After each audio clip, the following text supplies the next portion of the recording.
What's up, YouTube? It's your boy Connor Garrity back on the G Money 041 channel. Coming right now with a very special guest, my homeboy Christian Keroles, who's in England right now. What up, Christian? What's up, Gary? How you doing, man? I'm doing well. I'm doing well, buddy. Happy Easter also to everybody out there. Happy Easter.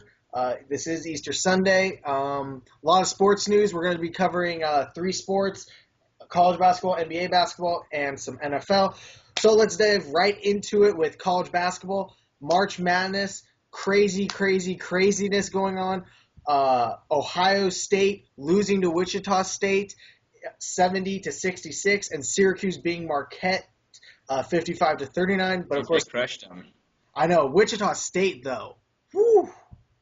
What are your impressions on that game, Christian? Because I was impressed by how at one point Wichita State was absolutely murdering Ohio State, absolutely murdering them. All right, well, to be honest, I couldn't catch the majority of the game. I saw the highlights. It's just a lot harder to get the basketball games here. Yeah. But I feel like the last three games Ohio State's played have been really damn close, 3 points and 3 points, with, coming back from behind and then the buzzer beater against Arizona after they trailed for, all the first half. I feel like that was kind of warning signs that, they weren't being as dominant as the number two should be. And then Wichita's just been on fire. And, when it comes to the tournament, that's all you need. You just got to get hot at the right time. So, the last time they did point out, the last time a team in Wichita State's conference did go to the Final Four was when Indiana State went to the national championship led by one man, Larry Legend, a.k.a. Larry Bird. Yeah. I don't know if they're going to make it to I don't know if they're going to get to the NCAA tournament finals, but you know what? I'm really impressed with the Wichita State team. I really am. I can't believe that they beat Ohio State. I had Ohio State in my final. For anyone out there who wants to know how my bracket is, I have 0 teams left now. So yeah. I'm doing a little better than you. I still got 2 teams in the Final Four, but I don't know. My champion lost. Miami played disgustingly against Marquette, and then Marquette ended up losing to Syracuse anyways. But one thing I did kind of predict is I predicted that all the number 1 seeds other than Louisville would lose, and I was right on that because honestly I just thought they all sucked. I thought Louisville would have lost at this point. I really hope Louisville beats Duke today. Quick picks right now. Who do you got, Louisville or Duke? That's tough, dude. I mean, the thing is with Louisville is that they were kind of all under the radar up until the point where they were picked the number 1 overall seed in the tournament. I don't know. I feel like I hate Duke, so I'm just going to go with Louisville. I mean, they're a defensive team, and that's, if you're a defensive team, you can score. And I just really don't like Duke. And, I mean, Coach K is amazing, and Curry is, a really damn good player, but I'm just going to go with Louisville on that one. Next one, Michigan or Florida, because I got Michigan in that game, and I got Louisville in the other one too. All right. Well, I picked Florida to go to the Final Four, but to be honest, Michigan is really, really damn good. And I mean, what are they, a 4 seed? Mm-hmm. Yeah. I mean, they were ranked number 1 overall at several different points during the season. So like they're talented. They can play. I can definitely see one either way. I really like Trey Burke. He's a really good point guard. He really is. Yeah. So moving on from the NCAA, let's move on to the NBA. Kobe Bryant last night passed Wilt Chamberlain on the all-time scoring list. He is the number 4. He is now the 4th best scorer in NBA history. Wow. Where do you rank him now? Where do you rank him in all time in terms of greatest players? To be honest, man, I think he's top 5 easily. Of course he's top 5. We're not discussing top 5. We're discussing position. I want literal position in the top 5. Where do you have him? Okay, well, I mean, I'm a huge Laker fan, and I love Kobe Bryant, but I'm one of those people that just thinks there's no question that Michael Jordan is the greatest basketball player ever. The comparison I like to make is, people always say, they always compare LeBron and Michael. And what I say is that Michael has Kobe's killer instincts with LeBron's physical dominance. I mean, although he was not as big as LeBron, I mean, he was a 2 rather than, 3 or 4. But I just feel like he combined, just being dominant and just incredibly athletic with, the killer instinct. And so I think Michael Jordan is hands down number 1. And I think Kobe's either 2 or 3. I don't know, maybe Magic or Larry Bird is up there. It's questionable. But Kobe's definitely 2 or 3 in my book. He's just when I see him, when I see Kobe Bryant playing, I kind of think of him as the Ray Lewis of basketball. As his body gets older, he changes his game. He figures it out. His knowledge, really overcomes like his age. And for either of them to really play at such a high level into such a old age, it just shows their mind is just superior. And I think that's what makes them really great.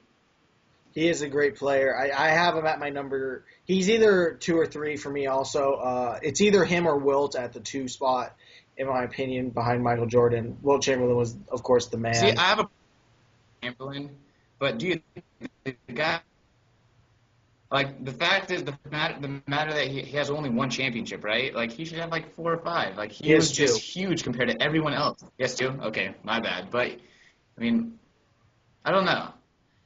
Well, I think Wilt Chamberlain for how, like, he was a monster compared to everyone else. Look at the team he had to go up against. He had to go up against Bill Russell every single year. And that great... He should have bitched Bill Russell, dude. Just saying. Individually, his teams beat Bill... He beat Bill Russell individually. His team, though, was nowhere as good as that Celtics team with Havlicek, with Russell... They had a great team. That's one of the greatest teams of all time, those old Celtics teams. They always had great teams. Red Auerbach was the coach. Yeah. But, I mean, Wilt averaged 50 points in a season, Christian. Averaged. Not one game. Averaged. You kind of...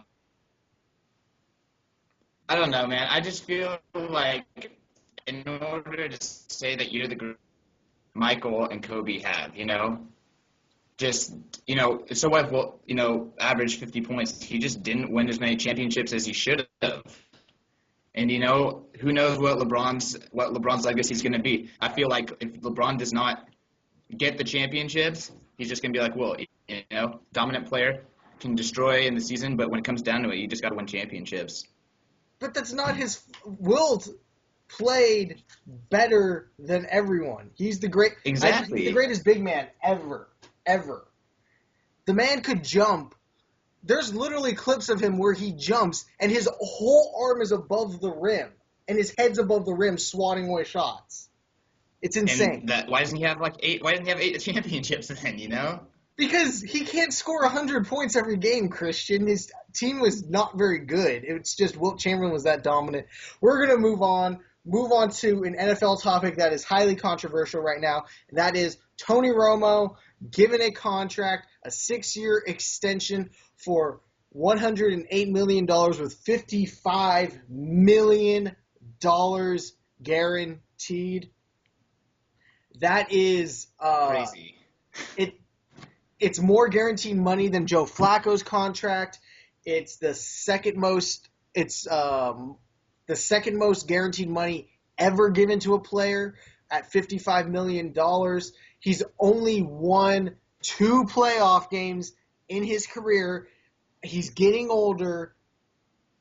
Christian, opinion on this contract? My question is why? Being a Ravens fan, I was kind of like, why did Flacco get such a huge contract? I feel like it was incredibly selfish of him. It makes it look like your owners know what they're doing now, don't they? Well, I mean, hey, trust in Ozzy, man. I have full faith in him. I mean, it sucks. It emotionally hurts to essentially see like the backbone of the team I've grown up to come apart. But Jesus Christ, dude, what the hell's up with the Cowboys? Like, Flacco just won a Super Bowl. Like, in no way does Romo deserve that contract. Like, 2 wins in his whole career. He simply not deserve that contract, I would have just said, see you later. If anything, he deserves a cut after just like how poorly they did the last few seasons. I don't understand it either. It's a really confusing thing to me that, you're giving a player that, again, I don't like to base things off of championships, but you know what? There's a thing to be said when a guy only, again, has won 2 playoff games ever. I mean, Look, you need to get to the playoffs. You have the most money given out by any team, basically. You have a team that on paper, year in and year out, is one of, if not the best team in the NFL. yeah, they're always But very it looks talented. like the quarterback. It always looks like the quarterback's holding them back, and I don't know. I don't understand it. I feel like this is almost a joke. I mean, I really do. I agree with you. I mean, I'm not going to hate on Tony Romo as much. I mean, I think he's a good quarterback. Is he the guy that's going to take you to the promised land? Is he Tom Brady? Is he Peyton Manning that is just going to completely control the game? Absolutely not. I don't know, but I feel like the problems with that organization stem very hard, and it just right to the root. I think that Jerry Jones is really the problem, and this contract just kind of, it's just an example of it. I mean, the culture around that team is just, it's pathetic. Like, just the fact of the matter that they're always talented. Like, look at the wide receiver core, like best defenders, like they're just talented, and the fact that they just cannot get it together, it just shows that the culture inside, that organization is just wrong. So I mean, they're literally the exact opposite of the Patriots.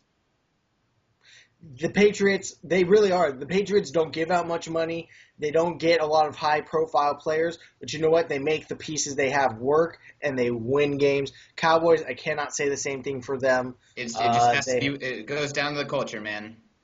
The culture inside that was established by the head coach, and it just. I don't know. It just doesn't make very much sense to me. It makes the Flacco deal look really damn good. So. It really does. Flacco won the playoff games and he won the championship. So. He wins a lot of playoff games. I'll give that to Flacco. And basically with that, I think we're going to be done. Actually, just spring one topic on you. Alex Rodriguez being paid more than the whole Houston Astros team. I mean, he's not even playing. He can't even play, and he's being paid more than a whole team. He's being paid more than a whole team combined. I mean, it's baseball, man. Baseball contracts are a completely different story. It's just, it's crazy. But I mean, the teams that make money are often the teams that lose. Like, I mean, the Pirates have been making money forever, and they suck. But I mean, a whole team. A whole team. I mean, I can't say that the number's not astronomical. I mean, I haven't really looked into it all that much. I'm just kind of hoping that the Dodgers perform. But, I mean... He's paid $27 million to sit on a bench for, like, the whole year, basically, because he's hurt. He can't do anything. And he's being paid more than a whole team actually playing. I mean, sounds like he got a pretty sweet deal. I think he worked his magic there. And with that, guys, we're going to end this video. Thank you again to Christian. I'd like to be in his position. Of course, dude. Have a good one. Happy Easter. Happy Easter, my brother. This has been Connor Garrett. You've been watching the G-Money041 channel. Comment with all your opinions again on all the topics we discussed today, the NFL, the NCAA, the NBA, Alex Rodriguez's contract. Again, thank you all for watching. Remember, B is part of the name like the Ohio State University, who once again does suck because they lost to Wichita State. Thank you. Much love to everybody watching. Like what I'm doing. Again, arigato. And with that, I'm going to hit y'all with the peace.